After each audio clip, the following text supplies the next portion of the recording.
Hello guys, कैसे हैं आप सब लोग। स्वागत है आपका मेरे यूट्यूब चैनल BMS मेडको में। और पिछली वीडियो हमने अपनी एंड की थी फर्स्ट पार्ट पे, जो हमारा गर्भ साइकिल था। अगर आपने उस वीडियो को नहीं देखा है तो आप वीडियो सेक्शन में जाकर चैनल के वहाँ पर आप उसको देख सकते हैं, ठीक है। इसके बाद हमारा जो नेक्स्ट टॉपिक था, मासानुमासिक गर्भ वृद्धिक्रम, ठीक है, कि 9 मंथ में कैसे क्या डेवलपमेंट होता है। तो इस आयुर्वेद में कैसे क्या बताया गया, हम इस बारे में जानेंगे। एंड चलिए इसको शुरू करते हैं वीडियो को। और अगर आपको ये नोट्स वगैरह चाहिए तो आप मेरे को व्हाट्सअप कर सकते हैं और आप नोट्स बाई कर सकते हैं। तो हमारा फर्स्ट मास में यानी कि प्रथम मास में क्या होता है, शुक्र और शोणित के संयोग होने पर प्रथम मास में गर्भ का स्वरूप कलल बुद्धाकार होता है। यानी कि फर्स्ट मंथ में हमारा स्पर्म और ओवम मिलते हैं, तो इससे हमारा गर्भ का स्वरूप कलल बुद्धाकार जैसा हो जाता है। सेकंड मंथ में क्या है कि शीत यानी कि श्लेष्मा, ऊष्मा यानी कि पित्त, और अनिल यानी कि वायु से परिपक्व महाभूत के संघात से गर्भ बन जाता है। तो उसमें बात पित्त कफ मिलते हैं और हमारा पंचमहाभूत मिलते हैं, इससे हमारा गर्भ का निर्माण हो जाता है। और अगर वह गर्भ, ठीक है, पिंड आकृति यानी गोल हो तो पुत्र होगा, और यदि पेशी टाइप में हो तो कन्या होगी, और अगर अर्बुद होता है तो नपुंसक होता है, ठीक है। सेकंड मास में हमारा ये होता है सेकंड मंथ में। एंड हमारा थर्ड मंथ में क्या है, 2 हाथ और 2 पैर और सिर की 5 पिंडिकाएँ निकल आती हैं और अंग प्रत्यंग विभाग सूक्ष्म होता है। तो यानी कि थर्ड मंथ में हमारा हाथ और पैर और सिर की कुछ जो हमारी पिंडिकाएँ होती हैं वो डेवलपमेंट हो जाती हैं। इसके बाद हमारा जो अंग प्रत्यंग होता है वो बनना शुरू हो जाता है। एंड फोर्थ मंथ में क्या होता है कि फुल संपूर्ण अंग प्रत्यंग विभाग पहले की अपेक्षा अधिक स्पष्ट हो जाता है, ठीक है। मतलब कि थोड़ा और ज़्यादा डेवलपमेंट हो जाता है उसका, अच्छे से दिखने लगता है। और गर्भ का हृदय स्पष्ट होने के कारण वहाँ पर चेतना धातु व्यक्त होती है, यानी कि जो हमारा हार्ट है वो उसका फॉर्मेशन भी हो जाता है और वो एक्सेप्टेबल हो जाता है। और यहाँ पर ध्रुव हृदय हम बोलते हैं इस स्टेज को, क्योंकि इसमें एक तो शिशु यानी कि जो हमारा फिटस होता है, सॉरी भ्रूण होता है, शिशु भ्रूण होता है, ठीक है, उसका एक हृदय, और प्लस जो हमारी प्रेग्नेंट लेडी है उसका हृदय, तो ऐसे मिलाकर टोटल 2 हृदय हो जाते हैं। इस वजह से हम इसको हम 2 हृदय बोलते हैं।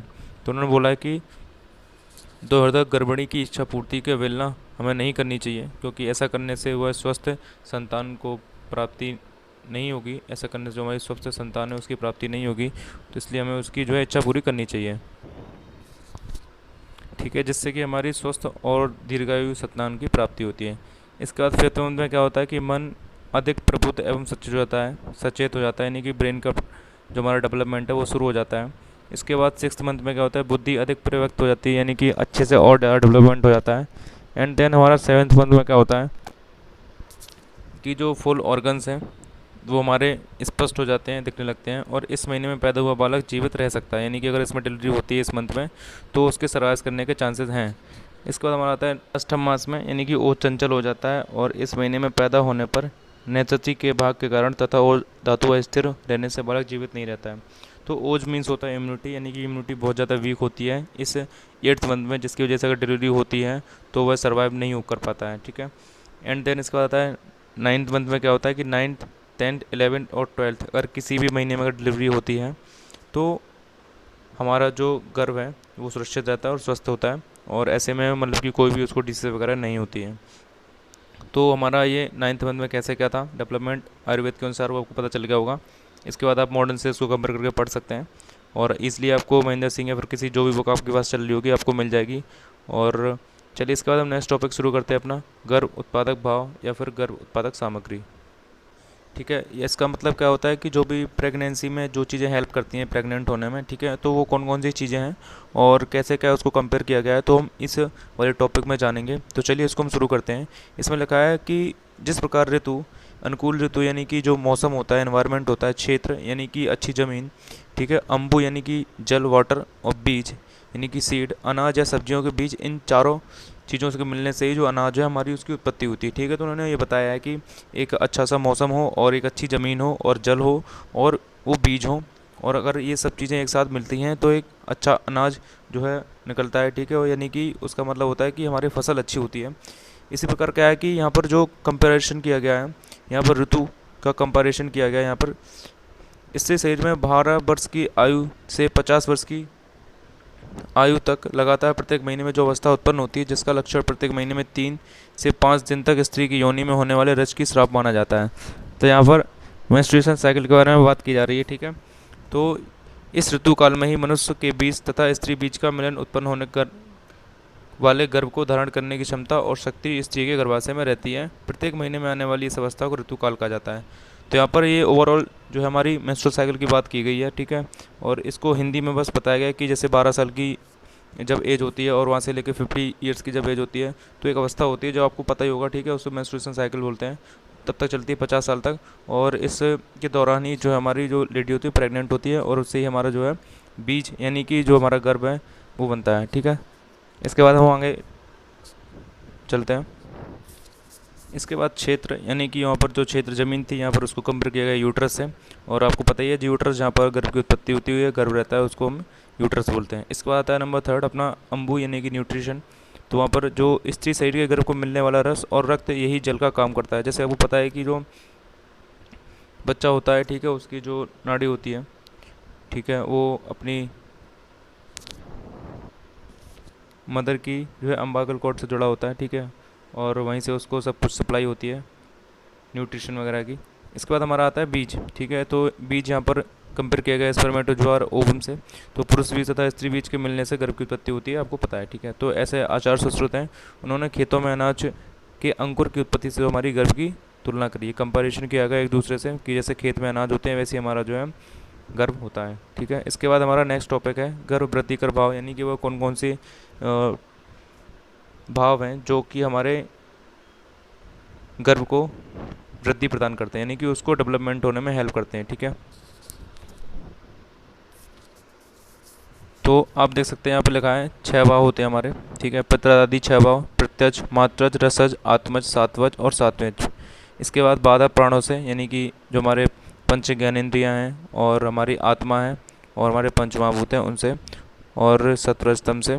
इसके बाद माता के आहार विहार से, यानी कि जो लेडी है वो क्या खाना पीना कर रही है, ठीक है, जैसे उपस्नेह, उपस्वेद और अपरा के द्वारा। अपरा आपको पता है प्लेसेंटा होता है, उपस्वेद यानी कि ऊष्मा, और उपस्नेह यानी कि रसना, ठीक है। उसके बाद पंचमहाभूत से होती है हमारी षड्भाव की, पंचमहाभूत प्लस आत्मा से, और त्रिदोष परिपाक प्रक्रिया से, जिसमें जब दोष उत्पन्न होते हैं, और सही भावों की स्वाभाविक निरंतरता से। तो ये हमारे कुछ भाव हैं जो कि हमारी गर्भ वृद्धि को हेल्प करते हैं, ठीक है, उसमें हेल्प करते हैं गर्भ की वृद्धि में। इसके बाद जो अगर आप 5 नंबर का क्वेश्चन आए तो ऐसे लिख सकते हैं इसको, गर्भ वृद्धि कर भाव 6 माने गए हैं, पित्रज, मात्रज, रसज, आत्मज, सत्वज और सात्वज। तो यहाँ पे किस भाव से क्या चीज़ें जो है मतलब कि मिलती हैं तो बताया गया है, ठीक है। जैसे हमारा पित्तज है, इससे हमारे केश यानी कि बाल, दाढ़ी, मूछ, ठीक है, लोम यानी कि अस्थि, नख, दांत, सिरा, स्नायु, धमनी, आर्टरी, शुक्र, स्पर्म, ये स्थिर व कठिन भाव हमारे पितृज होते हैं, यानी कि पिता से प्राप्त होते हैं। तो हमारे जितने ये बावले भाव हैं ये हमारे पिता से प्राप्त होते हैं, ठीक है। इसके बाद हमारे मात्रज भाव जो हमारे माता से क्या क्या प्राप्त होते हैं वो बताए गए हैं।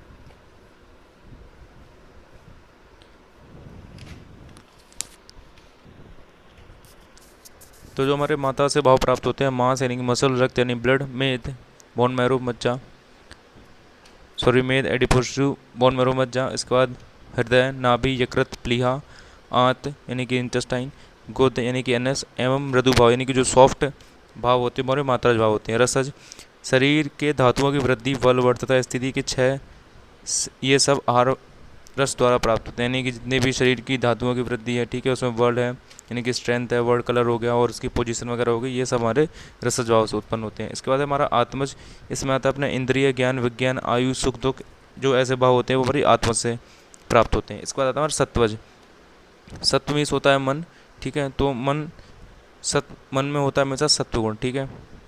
और रजो या तम गुण क्या करते हैं कि सात्विक गुण की विकृति उत्पन्न करते हैं, यानी कि इसका मतलब हुआ कि जो भी हम अच्छे काम करते हैं हमारे सत्व गुण होते हैं, और जो भी हम बुरे काम करते हैं अपने मन से वो हमारे रज और तम में आ जाते हैं, ठीक है।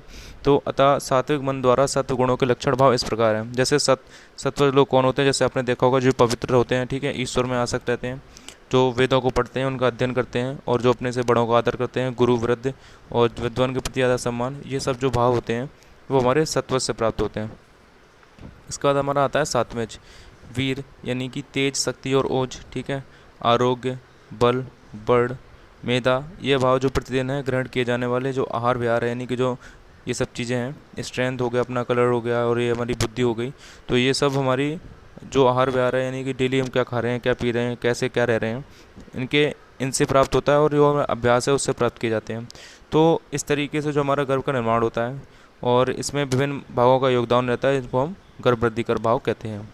तो आता है अपरा निर्माण यानी कि प्लेसेंटा फॉर्मेशन हमारा कैसे होता है। तो आयुर्वेद के अनुसार कैसे क्या उसको बताया गया है। तो यही इसमें बताया गया है कि जब गर्भवती स्त्री होती है कि आर्तव व स्रोतोत्सव गर्भ के द्वारा अवरोध होने से गर्भवती स्त्री में आर्तव स्राव नहीं हो पाता है। इस तरह से जो आर्तव होता है वो नीचे से अवरोध होने पर ऊपर की ओर आकर अपरा का निर्माण करता है। यानी कि ये कह रहे हैं कि आपने आर्तव सुनेंगे भी, पढ़ा नहीं होगा आपने आर्तव, ठीक है, वो हमारा रसशीर में पढ़ेंगे अपन आर्तव। तो जो आर्तव होता है उनके स्रोतस होते हैं, ठीक है। तो वो स्रोतस होते हैं तो वे करते हैं कि गर्भ के द्वारा अवरोध होते हैं, यानी कि उनमें किसी न किसी तरह की जो है कोई रोक हो जाती है, जिसकी वजह से क्या करते हैं वो गर्भिणी स्त्री के आर्तव स्राव नहीं हो पाता, जिसकी वजह से उनका स्राव नहीं हो पाता है आर्तव का, ठीक है। इस तरह से आर्तव नीचे से अवरोध होने पर ऊपर की ओर आकर निर्माण करता है, जिससे कि वो हमारा ब्लॉकेज हो जाता है, तो वो नीचे से जाता है ऊपर की तरफ जमा हो जाता है। उससे हमारा जो है अपरा का निर्माण होता है, यानी कि प्लेसेंटा फॉर्मेशन होता है। और जो बचा हुआ आर्तव है इससे शरीर के और ऊपर जाकर स्तनों में प्रविष्ट हो जाता है, ठीक है। और जो बचा हुआ है और ज़्यादा वो ऊपर की तरफ जाता है और हमारा जो इससे शरीर के स्तन आपको पता होगा उसमें जाकर जमा हो जाता है, जिससे गर्भिणी जो स्त्री होती है उसके स्तन पीले उठे हुए तथा बड़े दिखाई देते हैं, ठीक है। इसी प्रकार आर्तव से स्तनों में दूध की उत्पत्ति होती है और ये हमारा आर्तवी जो हमारा स्तनों में जो दूध बनाता है, ठीक है, मिल्क मिल्क प्रोड्यूस करता है।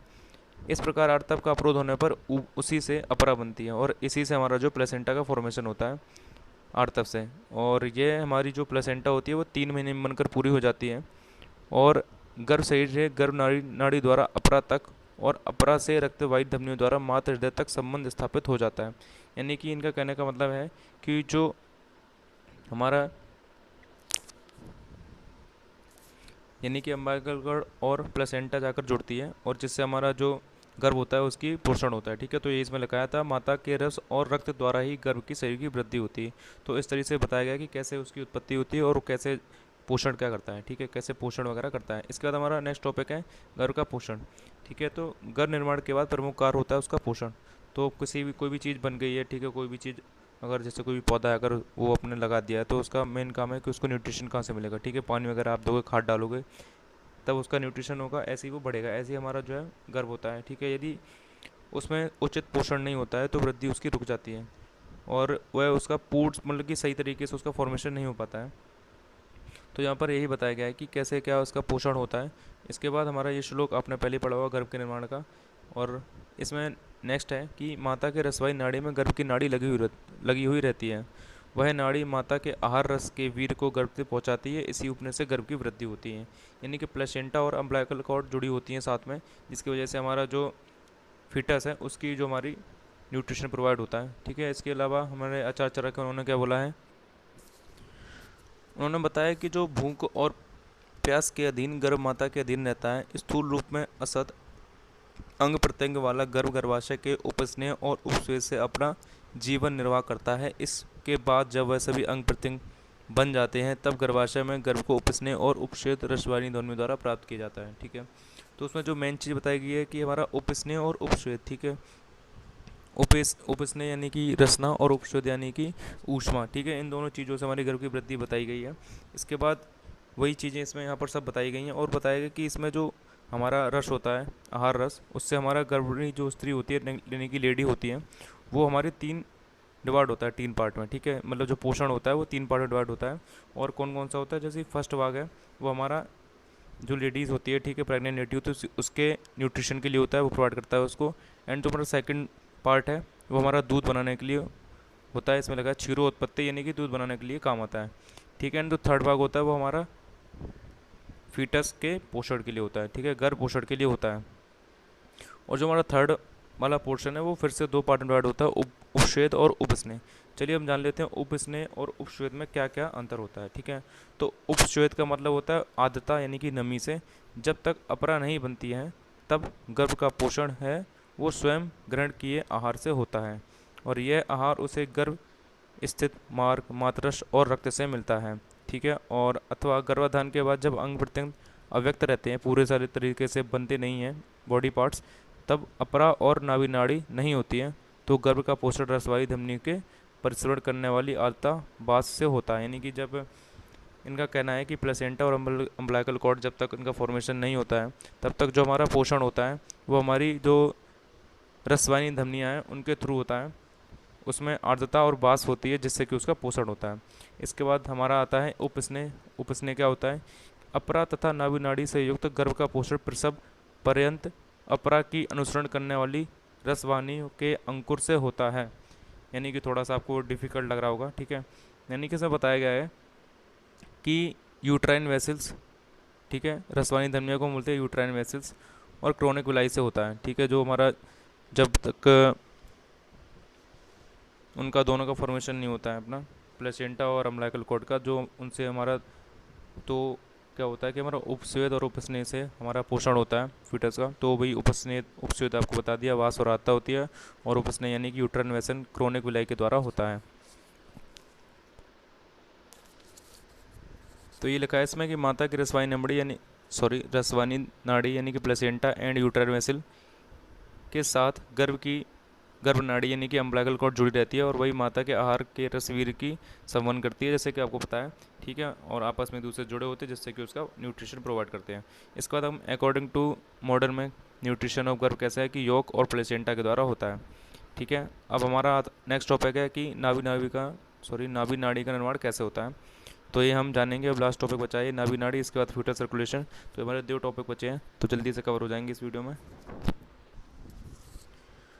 बताएगा कि अम्बिलिकल कॉर्ड है उसका कैसे फॉर्मेशन होता है। तो नाभि नाड़ी को हम गर्भ नाभि नाड़ी भी कहते हैं। क्यों कहते हैं? क्योंकि हमारी जो गर्भ की नाभि से जुड़ी रहती है।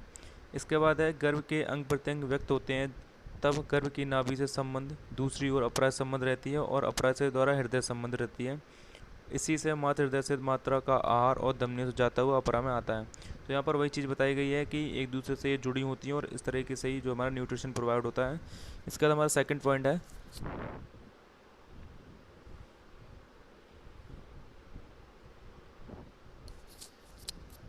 कि गर्भ की नाड़ी से नाड़ी लगी रहती है, नाभि नाड़ी से अपरा, और अपरा से मातृ हृदय लगा रहता है। यानी कि जो हमारा प्लेसेंटा और अम्बिलिकल कॉर्ड है, जो हमारी प्लेसेंटा होती है वो हमारी जो प्रेग्नेंट लेडी होती है उसकी हार्ट से कनेक्टेड होती है, जिसकी वजह से उसका रस और रक्त का संचार उसमें होता रहता है। यानी कि घुमा फिरा के वही बात करी गई है। तो आप सीधी सी एक बात समझ लीजिए, इसको आपको थोड़ा घुमा कर लिखना है जिससे कि आपको थोड़े से पेज भरें और आपको मार्क्स मिले, ठीक है। नेक्स्ट पॉइंट हमारा लिखा है कि अपरा के साथ साथ गर्भ नाभि नाड़ी की उत्पत्ति भी तीसरे मंथ में पूर्ण हो जाती है। यानी कि जैसे हमारा प्लेसेंटा फॉर्मेशन होता है वैसे हमारा अम्बिलिकल कॉर्ड है वो भी 3 मंथ में बन के पूरा हो जाता है। और वही बात इसमें दोबारा से एक बार दोहराई गई है, और इसलिए 4th मंथ में हमारा जो हार्ट हमारा मूवमेंट करते हुए दिखाई देता है इसी वजह से। और यहाँ पर जो हमारी साउंड सुनी जा सकती है कि हार्ट हमारा जो है उसका फॉर्मेशन हो गया है। इसके बाद जो एक यहाँ पर है थोड़ा सा कि अम्ब्लाइकस, इसको हम बोलते हैं नाभि, अम्बिलिकल कॉर्ड इसको हम बोलते हैं नाभि नाड़ी, और प्लेसेंटा इसको हम बोलते हैं अपरा, और यूट्रस यानी कि मातृ हृदय, ठीक है। तो हमारा ये जो नाभि नाड़ी निर्माण का टॉपिक है वो भी कंप्लीट हो चुका है। इसके बाद हमारा फीटल सर्कुलेशन है।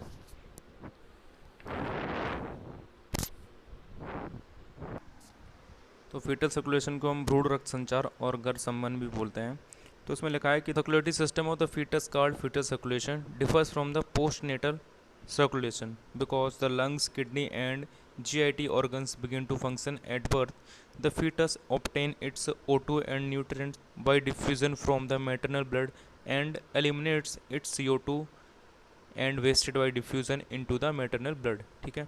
इसके बाद हमारा ये एक तो थोड़ा सा माइंड मैप सा है कि आप ये आपको हमारे महेंद्र सिंह की बुक में मिल जाएगा। तो आप इससे यहाँ पर इसको देख सकते हैं कि कैसे क्या फॉर्मेशन होता है, कैसे क्या सर्कुलेशन होता है, ठीक है। तो मैं इसका पिक्चर आप यहाँ पर स्क्रीनशॉट ले लीजिए, आपको जो है इजीली समझ में आ जाएगा।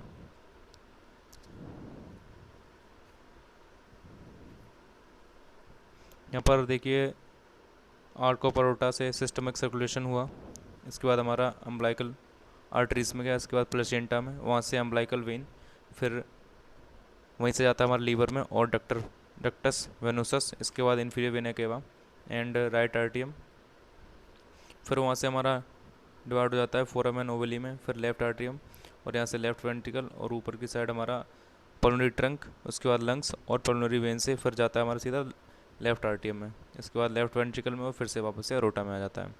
तो ये गाइस पूरा टॉपिक हो चुका है कंप्लीट आपका। और इसके बाद हमारा नेक्स्ट चैप्टर हो रहेगा जो भी रहेगा। और अगर आपको वीडियो थोड़ी भी अच्छी लगी तो प्लीज़ लाइक शेयर सब्सक्राइब जरूर कर दें, और नोट्स के लिए आप मेरे को व्हाट्सअप कर सकते हैं। थैंक यू गाइस, मिलते हैं नेक्स्ट वीडियो में, तब तक के लिए bye bye and take care.